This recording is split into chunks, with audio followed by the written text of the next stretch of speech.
So, Coco is easily, hands down, the best Pixar movie in years. I mean, I've been kind of low-key disappointed with Pixar lately. Not that they made a ton of bad movies, like Finding Dory was better than I thought it was going to be, and I loved Monsters University, but they're just like, there's no excuse for Cars 2, and I haven't even seen Cars 3. I did not care for The Good Dinosaur at all. But this film, just like, this is it. This is exactly it. And there are a lot of reasons why it's the best Pixar movie in years, but I think the number one reason is it's got so much heart. This movie is so sincere. That's probably the biggest compliment I can give it. I've seen it twice in theaters already, and I cried both times. I think I even cried harder the second time. Which is like, I knew what was coming. I'm not going to cry this time. But I was like actually sobbing in the theater. It was kind of embarrassing. But yeah, everyone I've gone to see it with cried to some extent. That's just the kind of movie it is. It gets you right here. I actually went into Coco knowing very little about it, other than it was about Dia de los Muertos, and the only thing I really knew, and music, but the only thing I really knew was that the culture was very respectfully handled.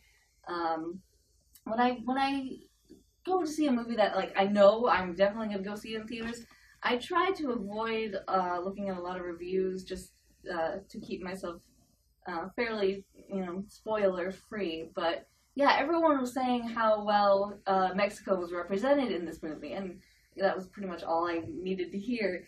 And it is a beautiful movie. Like, the visuals are gorgeous. There are some jaw-dropping scenes in this film.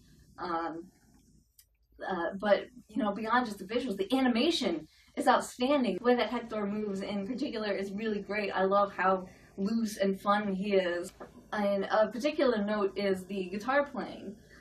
There's a video on YouTube, the Behind the Music featurette, that, they talk about how accurate they wanted to be to the guitar playing, and they strapped, GoPros to guitars because they wanted all the fingerings to be right. And, you can tell when you watch the film, it looks real, and it lends a layer of authenticity to the movie that really sells. Since music is such a big part of it, but, they nailed it. They got that part of it absolutely right. But even beyond just the, the technical aspects of the guitar playing, the animation is just really good. Like, there's a scene near the beginning where we're getting to know Miguel, and he's just playing his guitar alone, and just the expressions on his face just convey how much he loves playing. It's kind of a mesmerizing scene to watch, because, like, damn, the way his face shifts while he's playing that guitar, you can tell how much he loves it. And as a musician, I can attest to that there's no feeling in the world quite like making music. And yeah, I can't say enough good things about the animation in this movie. And I guess so. The music is astounding. I love the soundtrack for this film. It's Michael Giacchino. He previously did The Incredibles, Up, Ratatouille, and he's great. I wouldn't say this is probably my favorite thing that he's done for Pixar so far, but it's definitely, it's definitely great. Of course, it's Giacchino, so the score is full of pun titles, and it's fantastic. You can definitely tell, like, it's a very loving tribute to Mexican music, and it's just gorgeous to listen to. The songs were written by, the Lopez's, I can't remember, like Robert Lopez, and I can't remember his wife's name, but, they are the songwriting team that did Frozen. And I never would have guessed, because I love the songs in this movie. I mean, like, the lyrics are nothing groundbreaking, I guess, and they are kind of simple in some places, but yeah, I love the songs. I've been listening to the soundtrack basically on repeat ever since I saw the film, so kudos to you. You've definitely redeemed yourselves from Frozen. I will never get tired of shitting on Frozen. Oh, by the way, speaking of Frozen, yeah, Coco was originally released with that 20-minute short film, Olaf's Frozen Adventure, in order to push new merchandise for Elsa and Anna for the holiday season. Like, hey kids, like parents, remember Frozen's still important. Buy your kids the new Frozen dolls, and there was outrage, and so many people were upset over it that it got removed. So the second time I saw it in theaters, it had already been removed, and yay, there's hope for humanity left. Speaking of another movie I disliked, The Good Dinosaur. Something I said in that review was that I was disappointed that the world didn't seem bigger. Like, Pixar's always been good about their world building. Like, they give a sense of scale to the kinds of fantasy worlds that they create in Monsters, Inc. And, you know, even to little things like A Bug's Life when Flick goes into the city. You know, the toys being alive. They're good at giving glimpses of a larger world and of the setting that their films take place in, and that was something that I definitely missed in Good Dinosaur, and I feel like that movie in particular could have benefited from. But it was definitely in Coco. Like, we saw the land of the dead, and we saw how it worked, but there were things that were kind of implied that they didn't need to spell out for us. And you got a sense that the world is bigger than even, what we were shown of it, which is fantastic. You don't have to spell everything out for your audience. It's fine. And it's, better to leave some things up to the imagination. And they did an excellent job of bringing the world of the dead to life, I guess, for lack of a better word, in this film, and making it look just gorgeous and feel alive. Ironically enough. Characters were fantastic.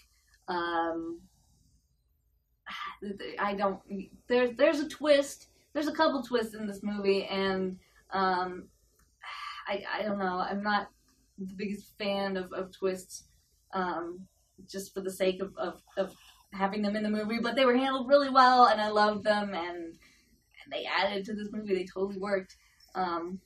Which is the biggest, like, obviously, the most important part is the story, and the story was handled perfectly, and it never misses a beat. It's the kind of story that feels right when you watch it. It's like, this makes sense, and the direction that we're going feels right for the story that's being told. Which I guess brings me also to the name, Coco. It's not immediately obvious why the film is named Coco, but when you realize why that is the name, like, it will hit you right in the heart. Yeah, I loved it. My favorite Pixar movie in years, definitely the best Pixar film in years. I honestly don't know what else to say about it. I think talking about it too much would almost take away from it. I will say, okay, there's the message, the ultimate message that Miguel learns. He learns it very organically. It's not preachy, it doesn't hit you over the head, which, a message like this could easily have been like too saccharine or too cheesy, but they did it quite well, and I'm glad for that. Yeah, I really, really don't know what else to say. The animation was gorgeous. The wrinkles on Coco, on Miguel's great grandmother, are fantastic. Like, her face looks amazing. The way the skeletons are animated is fantastic. Yeah, and there are visuals that will make your jaw drop, and the score is definitely worth a listen. And yeah, I just love this movie so much. So yeah, definitely, if you can still catch it in theaters before it leaves, definitely check it out. There's more to it, I think, than meets the eye. So yeah, best Pixar movie in years, hands down. Please enjoy it, and if you've already seen it, please let me know what you thought of it down in the comments. If there's anything about it that I missed, please feel free to talk about it. Thank you so much for watching, and I will catch you guys next time. Take care.